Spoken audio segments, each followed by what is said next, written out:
Hello my friends, welcome back to my channel. My name is Chelsea and primarily until now I have made videos about sewing. As you can see behind me, I'm in my sewing studio now. But as you can also tell from the title of this video, I am pregnant. I am very pregnant. I'm in my third trimester of pregnancy with our first baby, and life has been a little crazy since my last video upload. So back in April, I actually made a video about miscarriage and infertility, which you can no longer find on my channel because I deleted it. As most people who have experienced infertility can tell you, one day I got really upset and I got rid of all of my infertility and miscarriage related posts on Instagram. The video here, I got rid of all of my books and all of my research, and I said I was done because I was planning to have endometriosis surgery the next month. But instead, I found out a couple weeks after I deleted the videos and the posts and everything that I was expecting. So here we are. We're expecting our first baby, our rainbow baby. He is a boy, and we're very excited about that. And he will be here before we know it. He's due in February. As I'm filming this now, it is November 18th. And I am currently 28 weeks and 4 days pregnant. So, very exciting. A lot has happened since those last videos, and I am very excited to be able to talk about it. So if you want to hear about my first and second trimesters of pregnancy, just keep watching this video. So since that video talking about our infertility and miscarriage story is gone from my channel and you can't go back and watch it, I'll just give you a brief recap of where we were in April. In April, we had been trying for almost a year, and due to my history of miscarriage, the doctors at my practice, my OB practice, decided that it was appropriate for me to be seen for an infertility workup at 6 months of trying instead of at a year. So we did all the tests. It turned out I had low AMH, which means that my egg reserve was extremely low for my age, and the question of egg quality had come into play as well, given the history of miscarriage. So because of that, we went to the reproductive endocrinologist, who said that he felt like maybe there was an underlying male factor that we just weren't aware of. So he said with mild male factor and prominent female factor infertility that we were looking at, probably he said he could give us 45 to 55% likelihood of success on a first try with IUI, or a 75% likelihood of success with a first try of IVF. And that was with genetic testing on the eggs that they got from me. So we were obviously not super stoked about either of those things. We had never planned for that being a part of our story. I know no one does plan for that to be a part of their story. But we were not prepared for having a baby to cost so much money before we even had a positive pregnancy test. So we asked what the odds were that we would conceive naturally with no assistance whatsoever. And the reproductive endocrinologist looked me square in the face and said, "That's a question I'm not going to answer." So that was kind of a kick in the pants. So we decided to kind of table it for a little while. The plan was that I was going to try to lose a little weight, and then the doctor, after I'd lost about 20 pounds, the doctor wanted me to have endometriosis surgery. He strongly suspected that I had pretty extensive endometriosis, and he felt that that needed to be resolved before we started any kind of treatment. So I agreed to do that. And that's when I kind of got upset and deleted all of those videos and posts and everything that I had done about infertility and miscarriage, because I was just kind of done. I was done being hopeful. I was done being optimistic. I just wanted to be upset about it. So I let my emotions get the better of me, and I got rid of everything that I had ever talked about infertility on any of my social media. And then 2 weeks after I deleted all of that stuff, 2 or 3 weeks, for Memorial Day, we went to my mom and dad's house. Actually, the day before Memorial Day, Sunday, and they have a pool, so we just as a family were hanging out by the pool, and I kind of grazed my foot across the bottom of the pool, and my big toenail came loose. I know that's gross, I'm sorry, but pregnancy, it gets grosser, so if you don't like that, it's probably best that you don't watch the rest. But anyway, my big toenail came loose. So the first thing I said was, I looked at my sister-in-law, who was very pregnant at the time with my niece. I was like, I think I might be pregnant. And she was like, what? Why? Like, what makes you think that? And I was like, well, the only other time I've had a toenail issue like this, eerily similar, I was pregnant with my very first pregnancy, which ended in miscarriage at 9 weeks back in 2017. So with that one, I kind of bumped my toe against the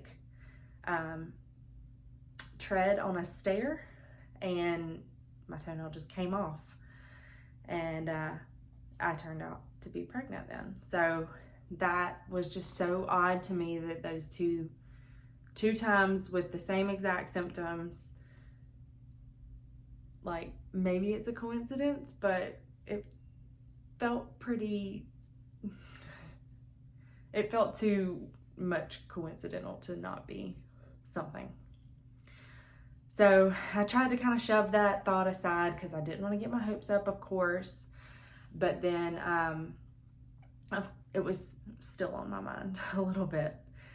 So 2 days after that, the day after Memorial Day, I started a new job, and I was kind of a little bit queasy that morning, but I was like, you know what, let's not even go there. I'm starting a new job. This is probably just nerves. Let's don't get excited about something that is nothing. So I pushed that aside. And then the next morning, day 2 on the job, this was May 27th, 2020. I just couldn't shake this feeling. So on my lunch break, I came home, I took a test, and it was positive. And I was floored. I could not believe it. I looked at it forever,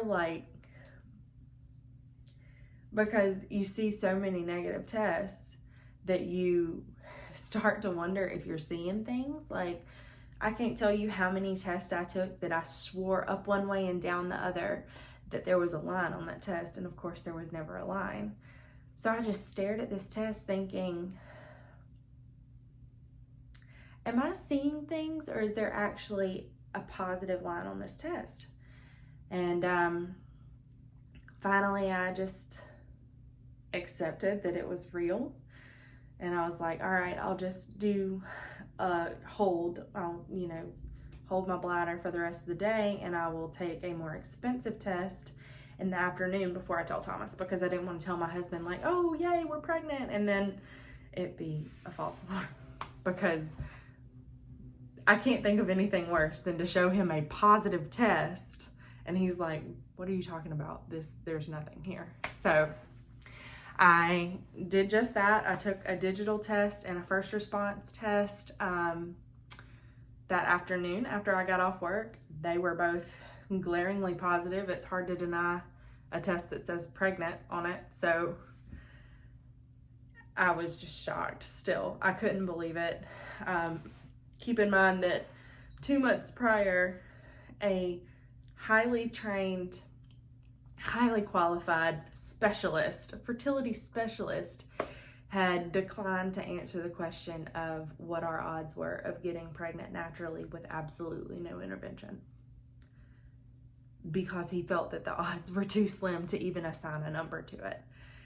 So I was just dumbfounded, and I just immediately felt this sense of peace wash over me, because I was like, there's no way that this could happen now and it not be meant to just be. I never once after that really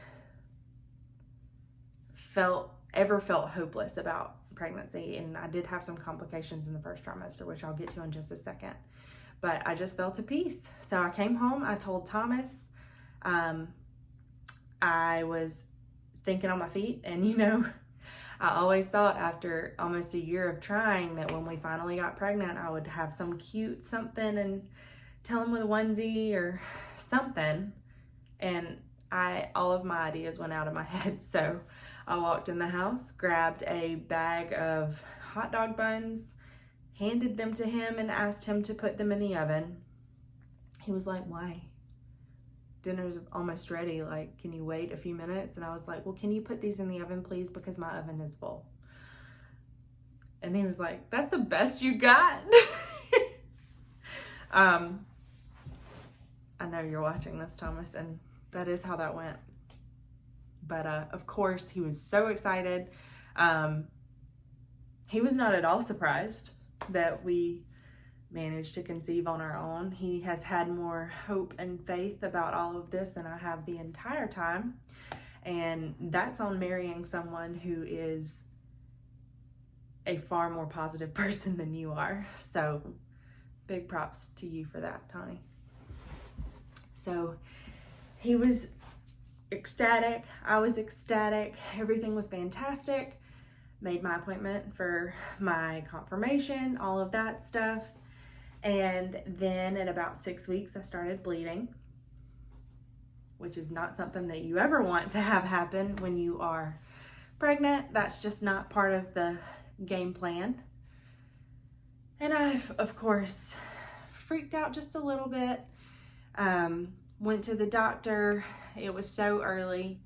They couldn't find a heartbeat. And it took me back to 3 years prior when I had heard those words, "I'm so sorry, there's no heartbeat," and that was very scary. But even still, in the back of my mind, I kept thinking, there's just no way. There's no way. This baby's meant to be. This is a miracle baby. So I tried to keep the faith. It was a very scary time. It was a very long weekend of waiting. They drew blood. I went back the following Monday. They drew blood again, and they called me back that afternoon to come back to the doctor so they could talk to me. My hormone levels had not even come close to doubling. They were saying, we feel like baby's probably gone. When do you want to schedule your D&C for? We know you had a D&C with the last miscarriage. When do you want one with this one? And I was just like, okay, well, what we're not going to do is schedule a D&C without an ultrasound. So I asked for an ultrasound to confirm, and we went back to the ultrasound room, and immediately there was a heartbeat.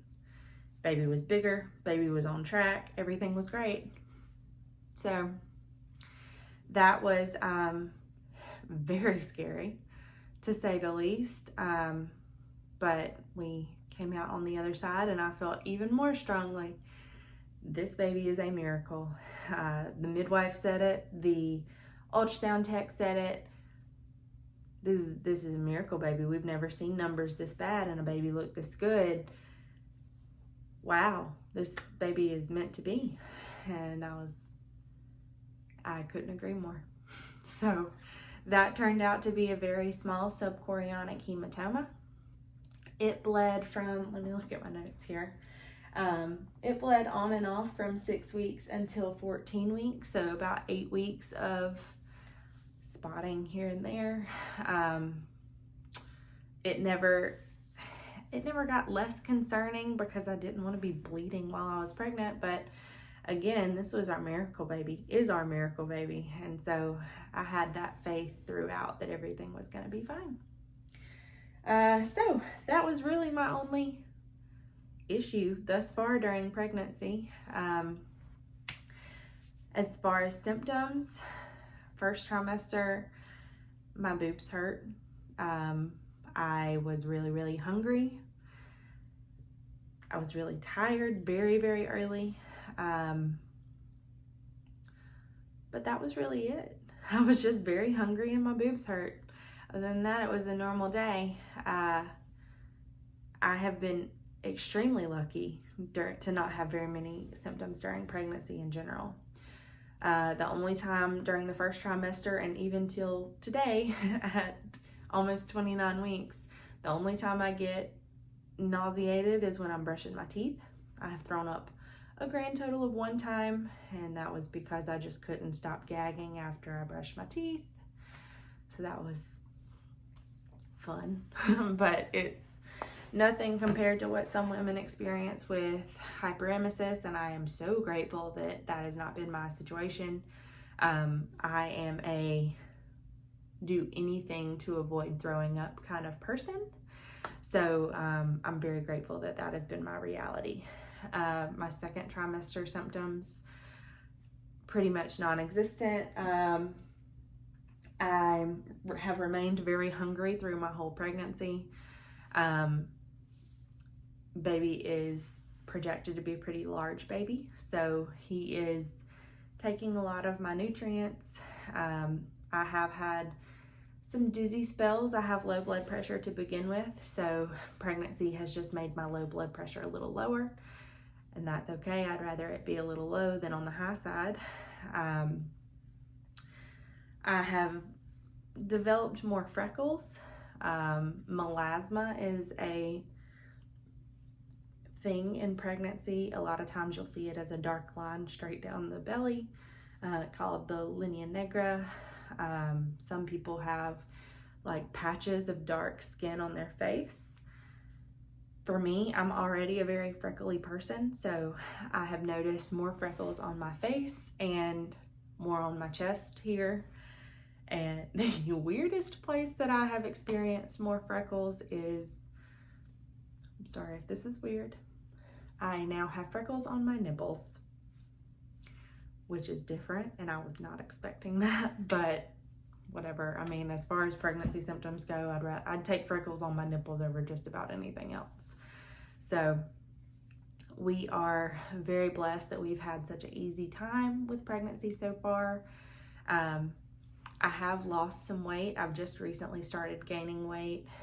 Within the last 4 weeks, maybe, I've started gaining weight. Like I said, he's projected to be a pretty big baby. His dad was a 12-pound newborn, and I was over 9 pounds. So we are expecting a big baby. He has been growing very rapidly.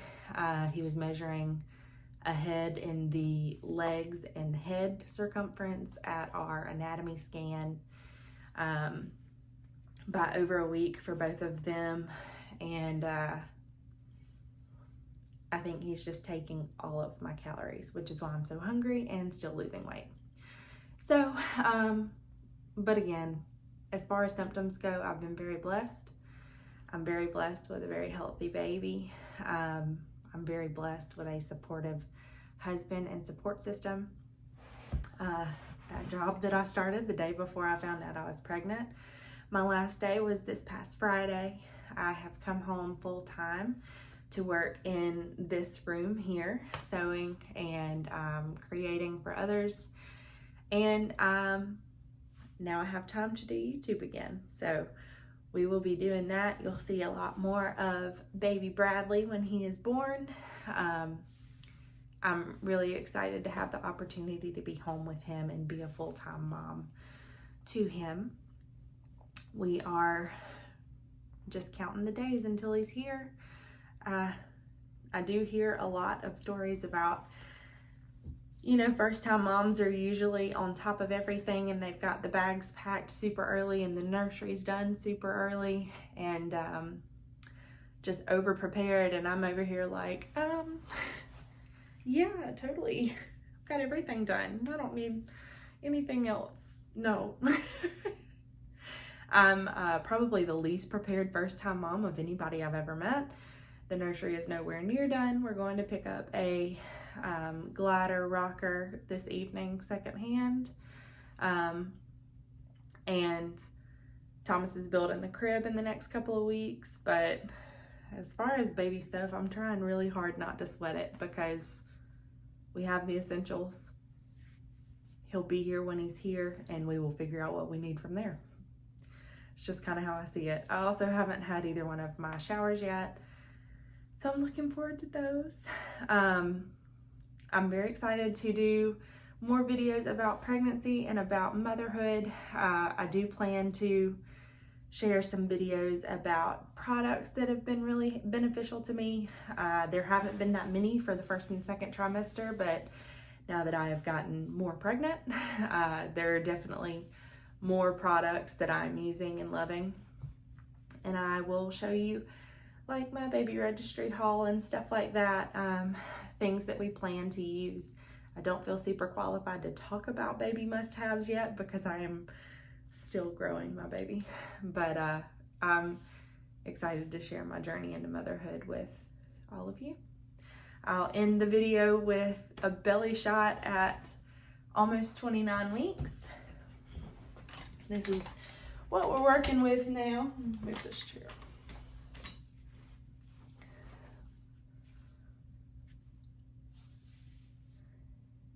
It's kind of crazy to me, but I never thought I would be an all in the belly pregnant person, but luckily that has been my reality. So, all right. Thank you so much for watching. If you're not already, please subscribe to my channel and hit the bell notification so you get notified every time I upload a video. We'll see you later.